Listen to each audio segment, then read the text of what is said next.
hi guys, welcome to Table Talk. I'm Kessyl. I'm Carol. So we would just want to wish you happy National Tacos Day. Oh, I did not know that. I know. Do you love tacos though? Yes. Yeah, yeah. Because for me recently, actually I don't like tacos at first because how in Malaysia we don't eat tacos, not like Mexican food a lot. But when I first came to the US and then people was like, hey, taco is a big thing, like, you know, Taco Bell and things like that. Right. So I'm like, I'm not really a fan of like conglomeration of things, like, you know how in a thing you have the pork, you have the all these kind of different type of veggies. I'm just like, if I don't like one thing, I just don't like the entire thing. But I feel like as I learn to eat it, right, it's so good. It's really, really good. Yeah, I mean, it's like got like all kinds of fresh diced tomatoes. Right. And like cilantro. Oh my gosh, that's my favorite. And all kinds of meat. You just can't go wrong with that. Yep, so good, so good. But okay, that was just an introduction. But today we are going to be talking about the presidential alert and this 7-year-old girl that basically just struck the entire nation with her voice. So as you guys know, yesterday I'm sure some of you or most smartphone users have received this alert called the presidential alert, as we can see in the picture. And almost 225 million cell phone users around the US received this alert at around 2 in the afternoon, 2:18 to be exact. But it was the first test that is designed to be used in the event of a natural disaster, a terrorist attack, or threats to the public safety. Are you familiar with the Amber Alert? Yeah, I do get Amber Alert a lot. Well, I shouldn't say a lot, but I do get it every once in a while. And I also do get those national disaster alerts. Right. Yeah, but yesterday I was having lunch and this presidential alert thing popped up. And I was just really confused. I didn't really know what it was about. But actually before yesterday, I think I already kind of read something about it in the news. So I knew it was coming, but I wasn't really sure if it was actually happening. And I saw it and I was just very confused. Oh yeah, but well, okay, that we can say that Amber Alert and like Presidential Alert, they actually have a difference. Like for example, Amber Alert is just like if you're in the region, there's a flash flood or like there's a earthquake or things like that, then you will be notified. But Presidential Alert is like basically throughout the entire nation. So like it's like notified. 75% of the United States population is being notified. So it's more like on a national level. But why do we want to talk about this today? I find it funny because how I feel like every time something happens, Twitter is the first to react to it. It's not like Instagram or like Facebook, but Twitter usually have this like funny memes and like reaction. So we're going to check out one of this. And this we can see that it's a picture of Obama and his phone, and they were saying like Michelle wouldn't have let this happen. Because people were like, is this Trump's personal megaphone to the public? Because you know how Trump, he loves Twitter and he would just like tweet a lot, and people would be like, oh my goodness, is this how we're gonna get the president's message now and things like that? Well, pretty much. Yeah, I know, right? But really, it's not like a tweet from the president, right? And we can say in this tweet, it's like, I do not like this Donald Trump. I don't like him on my phone. I do not like his little clone. I do not like him here or there or anywhere. Yeah, I think a lot of people just have, because we all know that the president, he tweets a lot, right? Yeah. So when you get the presidential alert, you kind of associate that with the tweets that he sends out every day, and you kind of have this impression that whatever he tweets out, it's gonna be on your news feed, or I mean your phone message feed. And I'm pretty sure it's not the case. Yeah, it's just so funny, like how every move by President Trump, people just want to make fun of it, even though like, you know, this is not his message to us, but it's more like, you know, in the event of an actual emergency, it's like includes information that tell you how to get and be safe and things like that. But people is just like, Trump, oh, okay, no, we're out. Yeah, and I wonder if that applies to other countries and regions. I think we can probably look into that. But yeah, I think it's got a lot of talk because Trump is always in the news and he's always the center of all topics. So people, they have their different opinions towards Trump, and that's why it became such a big deal. Yep. Oh, but before that, I forgot to talk about something. The cup that you see right here. We've got our own cup right now. It's actually, I wanted to try it. I bought it online and I wanted to get 2 at first, of course, right? But I'm just like, I want to try it, the size and like, you know, how it looks and and like it turns out pretty well. It's not sticker. I thought it was like sticker. I know, but it's like they printed on the cup, so it's pretty cool, yo. Now I'll show it's legit. It's a legit show because we have a cup of our own with the logo, so it's legit. So moving on to our next topic, we're going to talk about this girl, tiny but mighty. A 7-year-old big voice is getting national attention for a performance at the Major League Soccer match. Take a look. Look at her face.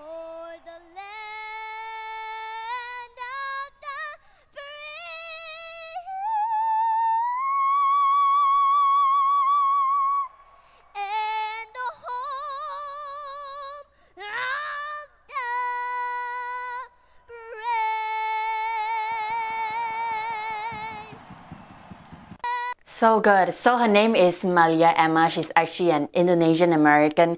She's 7 and this video has been viral and viewed over 7 million times.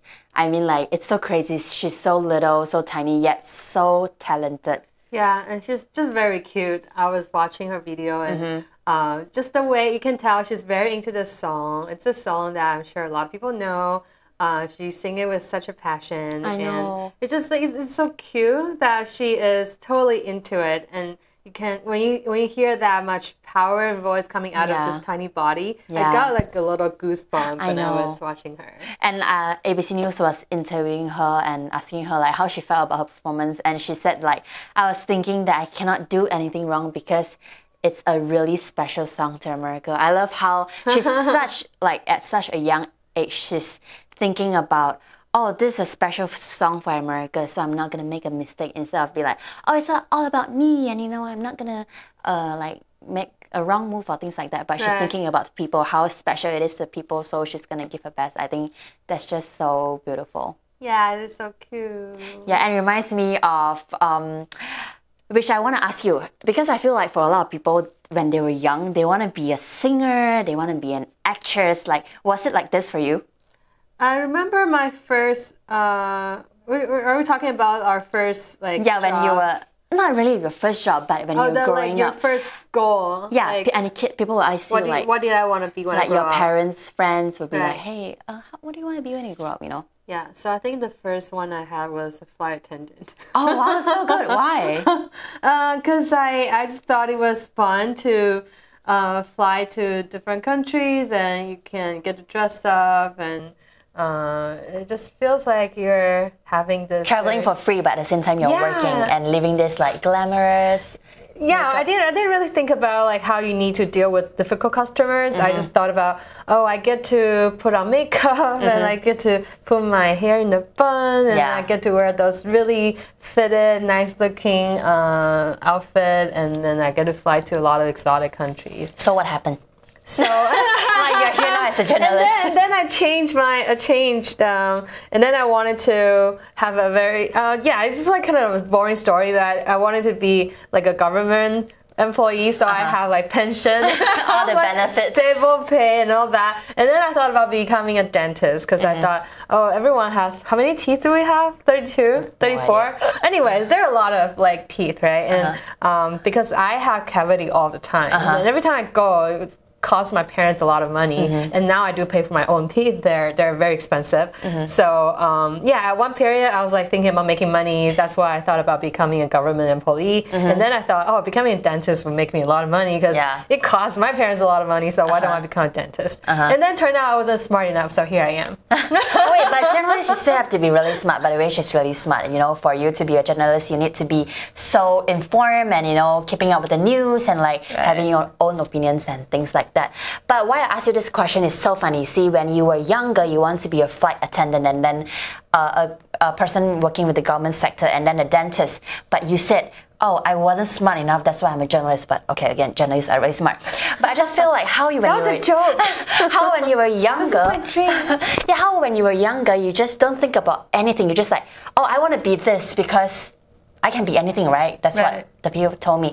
But as you grow up, you tend to be, or maybe people just speak into life. Hey, you know what? I think that's a little impossible. Maybe you're not too smart for that. Or maybe, hey, it's hard. You're gonna be away from your family, and like, oh, there's all this like barriers and things like that. So I feel how like seeing Malia Emma right now, I feel that's so beautiful. Like as a 7-year-old, all she think about is this is a special song for America, so I'm gonna give my best. She's not afraid, like she's not influenced by people telling her you can't do it. For me, if you want me to sing to an audience of 25,000 people right now, I don't think I can do it because I think about all the things that could go wrong. And I think that's what happens to you, sadly, as you grow up. Yeah, you do have to deal with a lot of consequences. And I do find that throughout my career. Initially, I didn't really think about like, you know, how far the company is or like how much you make and all that. I just think about do I like this job? Do I like the people that I work with? Do I feel content with the daily output I'm putting out? And then gradually there are a lot of different factors. As you grow older, you have more responsibility, and you do consider a lot of other factors. Right, it's not oh, it's a beautiful dream, I want to be it, so I'm going to work towards it. More like, oh, I think in the middle there's going to have this hurdle that you can never cross over. Which reminds me of a book that I read from Steve Harvey. As we know him from, I actually first heard about him from when he was hosting Miss Universe 2015 and he messed up the winners. Yeah, and that was pretty bad. I know, I'm like, oh, I don't think he's a good host, but apparently he's one of the greatest comedian and greatest host in the face of the earth. And of course, he's the author of many books and like Act Like a Lady, Think Like a Man. And the only book that I've read from him is what we can see on the screen, Act Like a Success, Think Like a Success. So I think that's a really good analogy from this book that I like to tell you and the audience about. He talks about, in this section of the book, he talks about fleece. I'm going to take a look at my notes because I'm going to forget. Fleece. So fleece has one of the highest vertical leaps compared to any insects on the face of the earth. So they can jump as high as 36 inches. So they said, so he described as if you put this flea into a jar and you close the lid of you close the jar with a lid, and then it's gonna jump 36 inches. But once he or she or it knows that it hits its head on the lid, it's gonna, oh, I'm gonna hurt myself. So it's gonna like stop flying so high, but he's gonna fly just right above the lid for its head not to knock on the lid. Right. So, but it still has the potential of jumping 36 inches. But if once it's in the jar, it can jump like 3 to 4 inches. So again, and you put another flea into the jar again, and then this flea can jump 36 inches. But seeing he jumped and then he knocked his head on the lid, and then it's like, oh, I'm not gonna knock my head on the lid, so I'm gonna jump just below the lid so I don't hurt myself. Okay, then imagine two of them give birth to some kids, so some baby fleas. They have the potential of jumping 36 inches. But seeing that their parents jump only 3 to 4 inches, they will only jump 3 to 4 inches in the lid. Right. So it's just how we relate. Where am I going with this? But it's just, you know, back to this story of like how your environment and your friends or your peers can maybe dictate your how far you can go. Yeah, they definitely influence you a lot. Yeah, I mean, if you're doing things that none of your friends or family members are doing, then you feel a little scared because you don't really know what's going to be like. Because nobody has done this before. Yeah, and just like Steve Harvey is everywhere right now. You can see him in the TVs and things like that. When he was younger, actually, in maybe when he was in school, I don't know, high school or like middle school, but the teacher asked them to write, what do you want to be when you grow up? So he's like, I want to be on TV. So the teacher actually called him out. What is this you're writing on a paper? Has anybody in your family is on TV? Do you see anyone around this school that's on TV? No, you can't be on TV. And look where he is now. He's everywhere on the TV. So I just felt like, wow, that's so beautiful. Like, yeah, it's. I think it takes a lot to stay true to what you want, because a lot of times you do have to.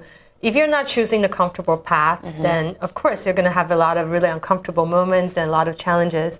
And those are the moments that's going to make you weak and question your decisions and be like, why didn't I listen to my parents, my friends, and now they're just laughing at me, all that. But if you really have a passion and you believe it, then I do think...